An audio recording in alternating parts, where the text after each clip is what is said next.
Em janeiro desse ano, nós nos mudamos para uma casa. A gente morava antes num apartamento que, segundo o Nando Moura, antes do transplante de cérebro dele, quando ele nos atacava, ele dizia que era um kitnet. Só que lá era péssimo para gravar os vídeos, porque tinha 2 quartos e eu precisava de um escritório. Eu gravava na sala lá, eu precisava de um escritório para poder fazer meu estúdio aqui, fazer meu espaço para o YouTube, né?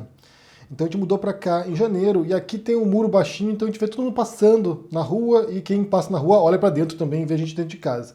Então a ideia nossa era subir o muro, subir o portão para que ninguém nos visse e depois chegou a pandemia. Então a gente não teve tempo de fazer reforma aqui, ficou o portão baixinho e no final das contas foi uma coisa boa, porque o único contato que a gente tinha com o mundo exterior, o único contato que a gente tinha com outras pessoas era através do muro. A pessoa passava na rua, a gente dava um tchauzinho, dava um oi, nossos amigos moram aqui perto também, então acabou sendo o fator de convívio social nosso aqui, olhar as pessoas do outro lado do muro.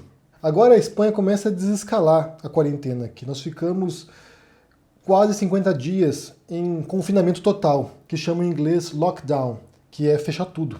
É a quarentena de fato, não é apenas você se afastar dos outros ou evitar contato, ir para a rua, mas mesmo assim usar máscara, não. Era quarentena mesmo, a gente ficava em casa, a gente estava isolado aqui. Eu, por exemplo, em 50 dias, eu acho que eu saí de casa 3 vezes. Uma para o mercado, uma para o banco e uma para comprar gás. A minha esposa saiu mais porque ela ia a cada 15 dias ao mercado, mas a gente ficou realmente isolado, em quarentena total. E nessa história do portãozinho aqui, essa semana uma vizinha nossa, uma amiga nossa, passou aqui na frente e ela morava antes nos Estados Unidos, passou quase 20 anos nos Estados Unidos e agora mora na Espanha também.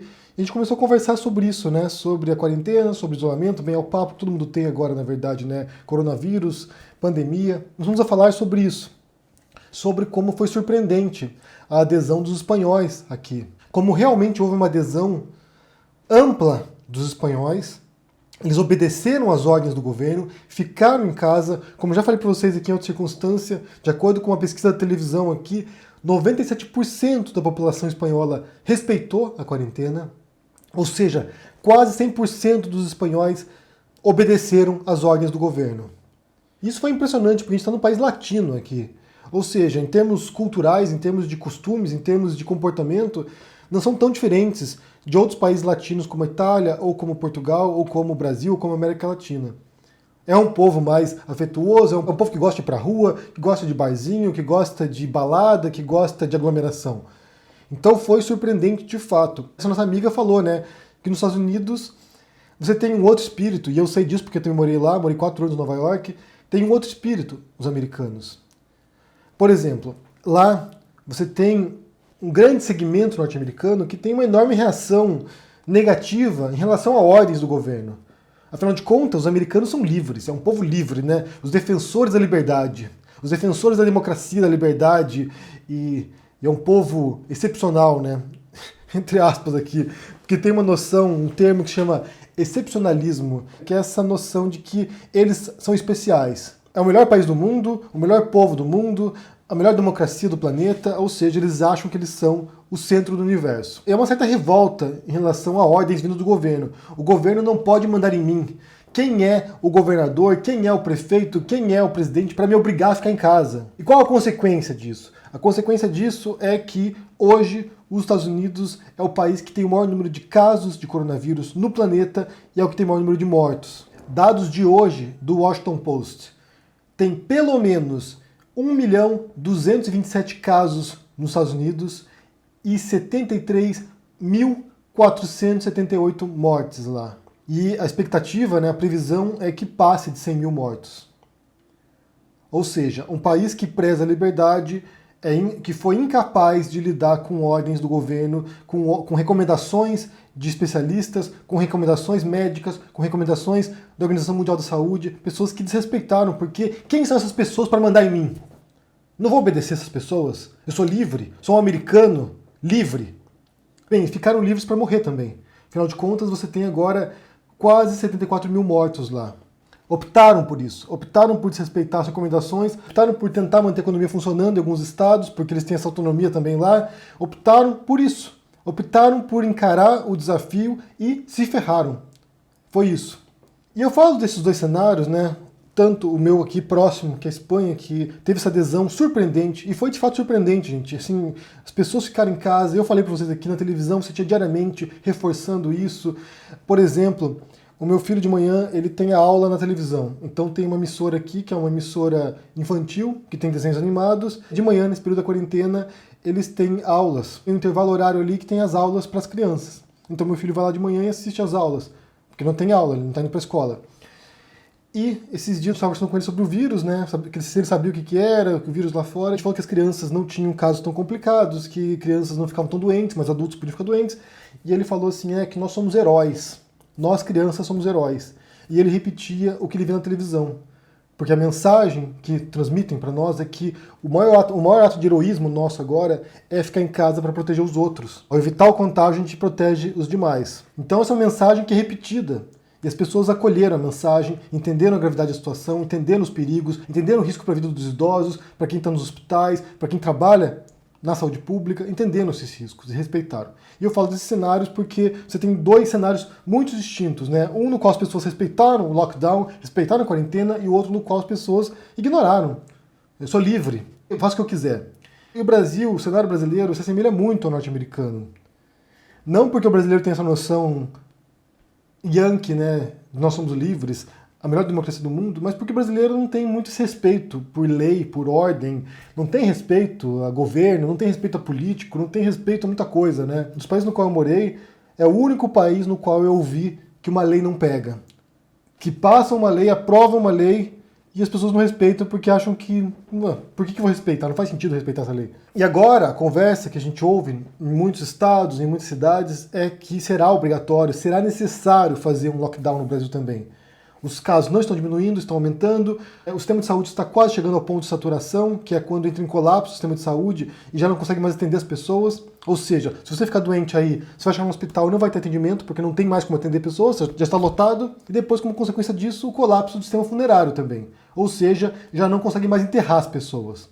E a gente viu essa cena na Itália, a gente viu essa cena nos Estados Unidos também. E no Equador, bem perto do Brasil. De quando você tem tantos mortos que já não consegue mais destinar esses corpos para nenhum lugar. Na Itália, o exército foi obrigado a ir para Bérgamo, que foi uma cidade muito afetada lá no norte da Itália.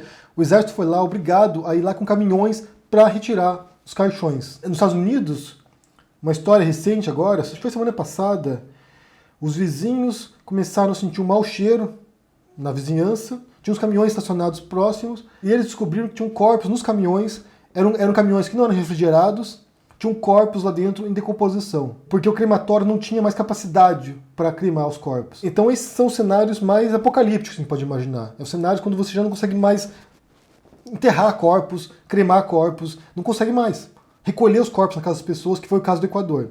Então, para evitar esse cenário, que é o mais catastrófico possível, o lockdown, a quarentena total, ela é necessária. E foi o que nós fizemos aqui.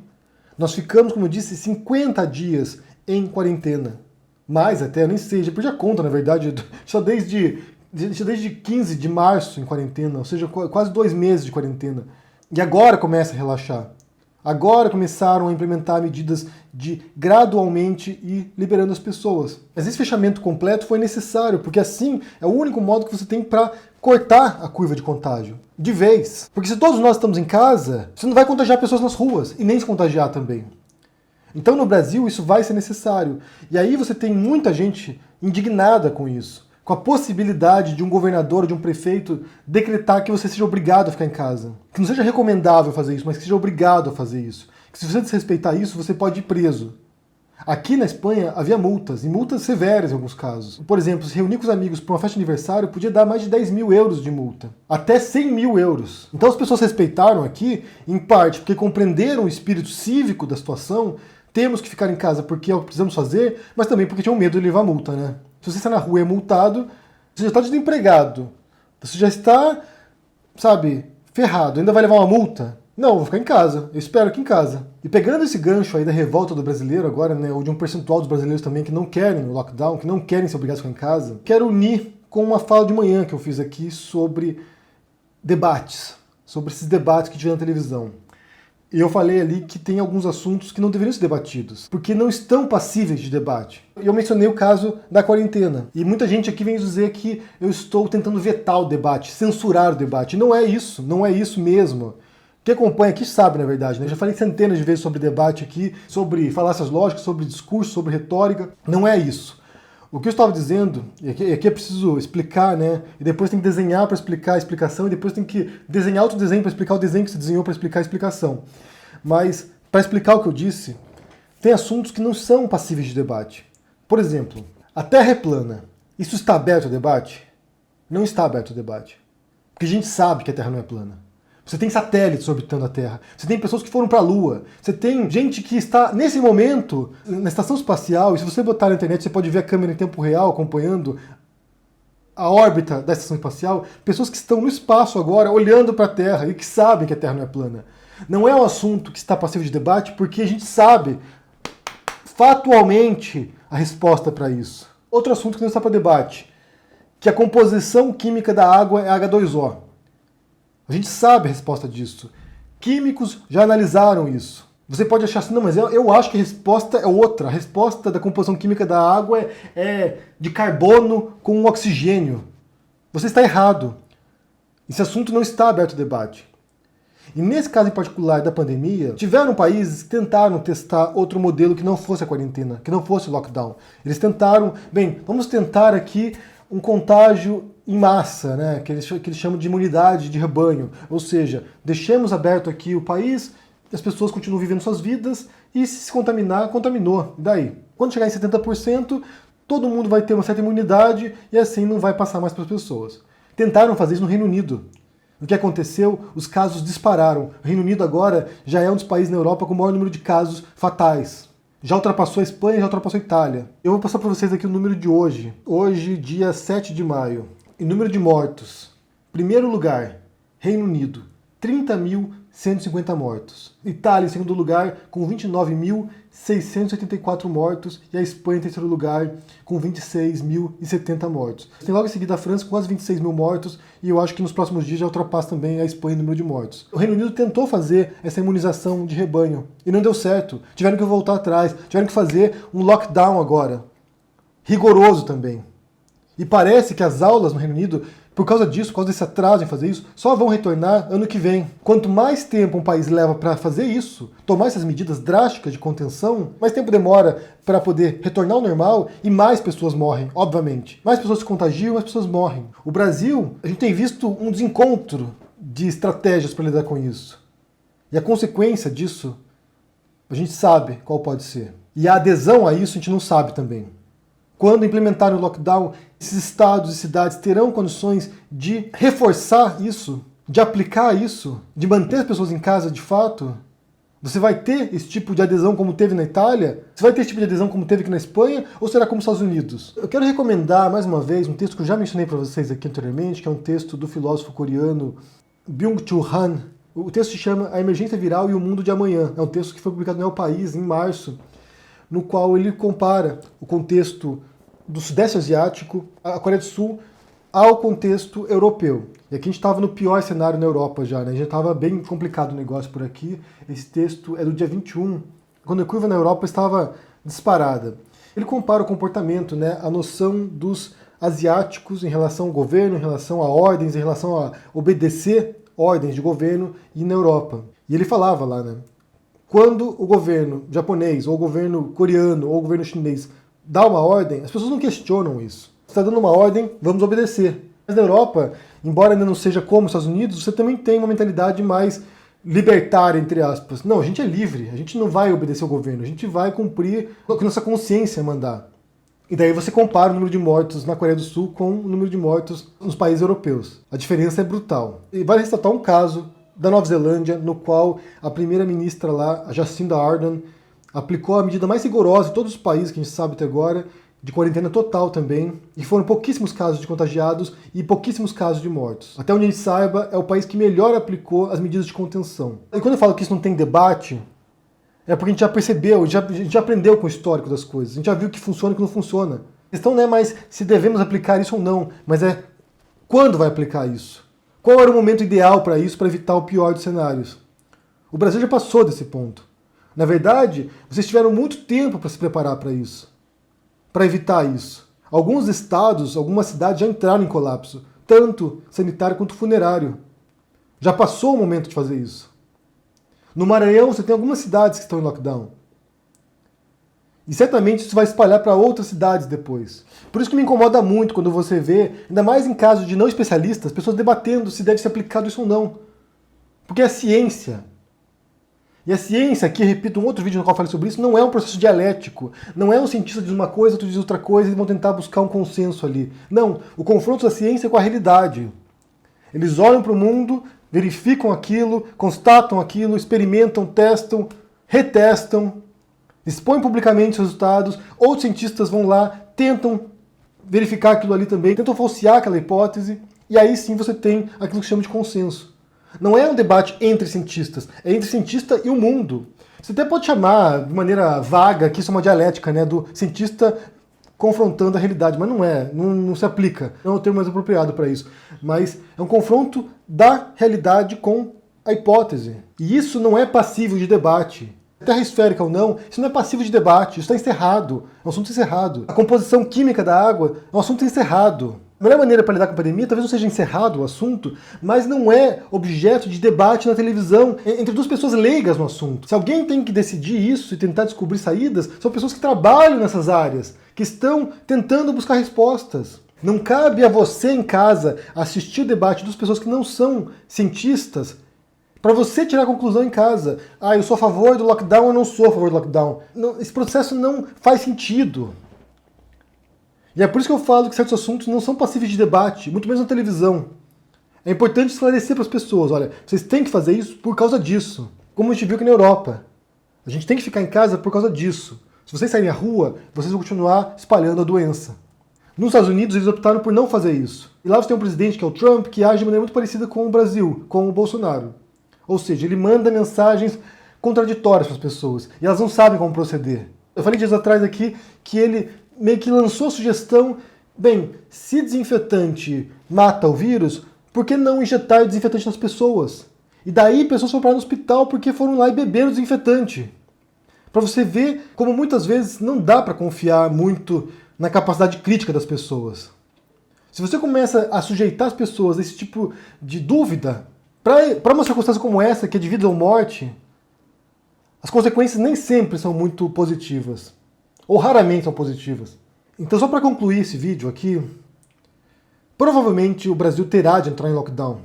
Muitas cidades, pelo menos.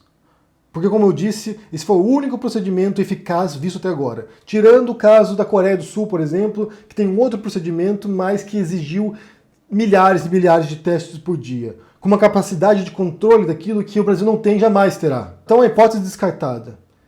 O modelo que tem que olhar é o modelo que fez na Europa aqui. Já tinha muito caso, já tinha muita morte, já estava em colapso o sistema de saúde, testa todo mundo em casa e espera passar. Isso não é o tipo de assunto que deve ser debatido na televisão para que nós, população em geral, que não compreendemos isso, que não entendemos esse assunto, que não estudamos esse assunto, fiquemos agora em casa tentando avaliar quem tem razão e como eu procedo. Não é assim. E muito menos se aglomerando em manifestações pró-governo e contra outros poderes, manifestações golpistas a fechar Supremo e fechar Congresso. Aí piorou, né? Aí você pega ali um gado insano, um gado completamente limitado intelectualmente e que está se expondo à própria morte ali. Bem, eu quero saber o que vocês pensam sobre esse assunto aqui, sobre esses modelos que eu apresentei, né? Sobre esse contexto que eu mostrei na Europa, Estados Unidos, o Brasil agora, na Ásia. Se vocês estão acompanhando essas notícias de lockdown no Brasil agora, que é uma proposta que vai vir forte agora, e certamente muitos estados e cidades terão que fechar para evitar o pior dos cenários. O que vocês pensam sobre esse assunto, sobre esse tipo de debate relacionados a assuntos que, bem, não é o caso da pandemia necessariamente, mas alguns assuntos que estão encerrados, que não tem debate, gente. Me digam o que vocês pensam, deixe no comentário, deixe joinha, assine o canal, ajude no Apoia-se e a gente se vê por aí. Abraço e até mais. Tchau.